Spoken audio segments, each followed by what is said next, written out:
Data is not just for things that have happened.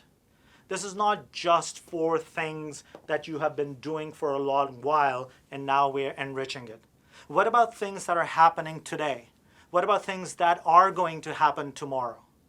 Now, there is no conversation in today's day and age that will be complete by acknowledging and recognizing how the current pandemic has pretty much changed everything around us.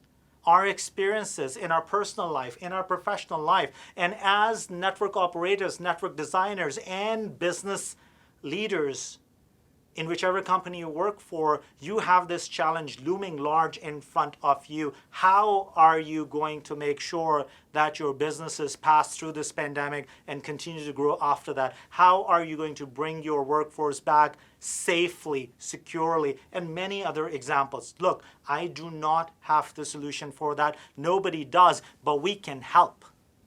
We can help because data. Now, let me actually take you live to one of our offices, and I want to introduce Dr. Andrew Huff. Now, Dr. Andrew Huff is an expert in public health, has his PhD in a lot of different fields that I can't even pronounce, and he has also postdoc from MIT in complex system.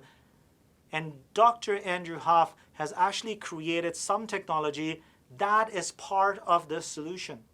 Some technology that can, with a certain amount of reliability, tell you whether it is safe to go or not, whether it's safe to come into the office or not, whether it is safe to come into the school or not, whether it is safe to come into the hospital or not, whatever your use case might be. So tell us a little bit about it. Thank you, Nabil, for that very kind introduction. So here at MTRX, we harness technology to make our world a healthier and safer place.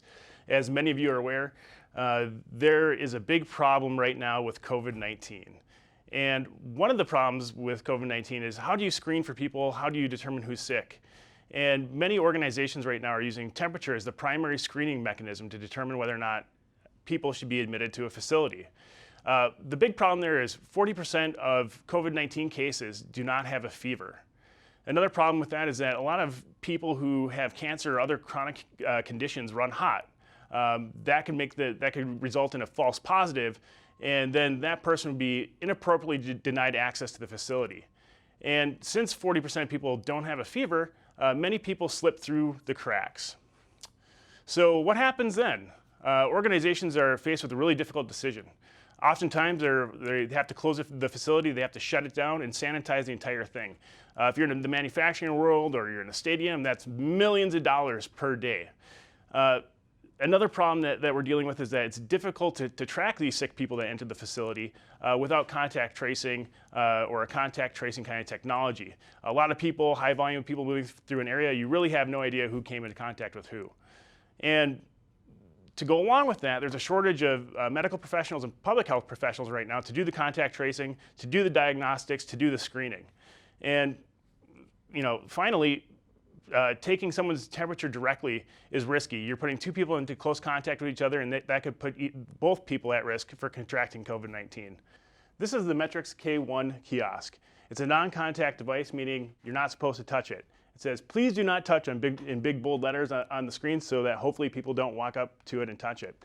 It continuously measures 3 physiologic characteristics: temperature, heart rate, and respiration.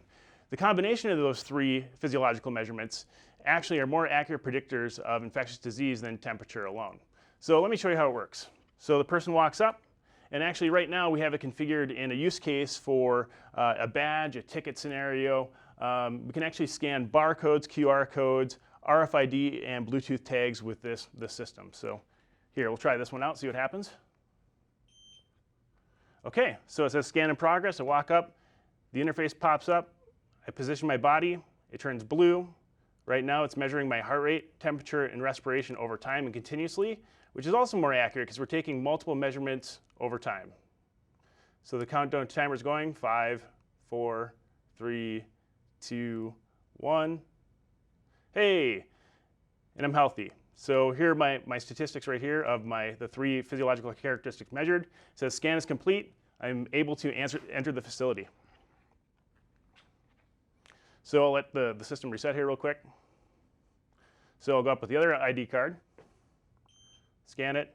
Invalid ID, see please personnel, thank you. So personnel could be defined as your system administrator or someone who handles tickets at the vending office. So this is a good example of how our product could be used in the real world.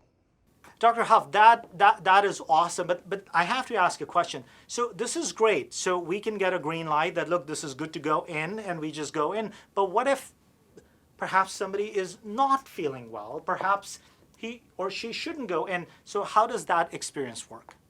That's a fantastic question, Nabil. I'm going to simulate what it would be like if someone with a fever or a respiratory issue came up to the kiosk by holding my breath and bringing a hot cup of coffee into the field of view.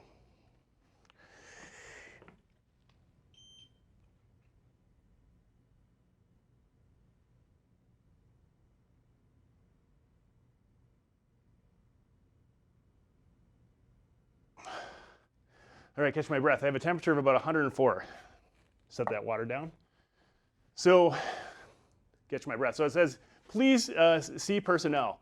And what we do then is we actually notify someone from occupational health or a designated point of contact. And that's through a mobile app, our web app, or our SMS text messaging system. That is awesome, Dr. Huff. Thank you so much. And I know our viewers and our customers and our partners and our prospects will be hearing a lot more about this technology. We really appreciate you kind of joining us here from San Jose, California. Now, coming back, that is phenomenal. That is a sensor that can help in this fight. That is a sensor that generates data. Now, what do we do with that data? Now, let me introduce another person from my team, Doug McDonald. Doug has spent all his